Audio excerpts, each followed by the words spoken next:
walloo xartii ragoota artii walloo ragoota jedhee miidiyaa gubbaa walitti dhaadatamaa kan walitti dhaadatu humaa wal godhaan jiru miskiinatu miidhama. Miskiina karaa deemu kan humaa quban qabne uffatee dirraan qabu nyaatee garaan guuttanne amda baatii meeqaadhaa taa'ee aaran galfanne.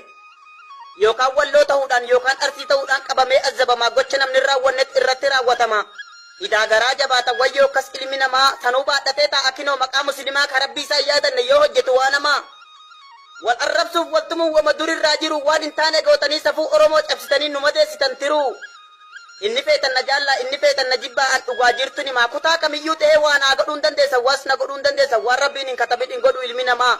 Sodaa namaatiif jecha jijjiiree irraa maku kaayyoo kiyya ganamaa du'een dhabama malee gandaggaleen xureessu ammaqaa Oromummaa. Arsiinis dhiiga kiyya walloonis naaf tiruudha kamuu addaan hin baasu Oromoon Oromoma miskiinni miskiinuma ilmi namaa namummaanuu kabajamuun dirqama. Warra gaaf biyya jiru haadhaaf abbaa isaatii kabaja godhuu dide har'as biyyaa baanaanuu gandaaf lagannu qoodee garaa keenya nu waade.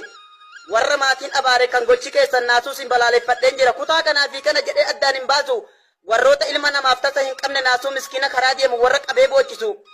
Yaa kan miskiina qabdee amma boochisaa jirtu maalumaaf hin yaadanne akka kaleetti dhufte. Diina meeqa baqattee tabba meeqaatan baatee gaafa qilee kee bulte hafuura namaa dhabdee gaaf dhagaa firoonfatte.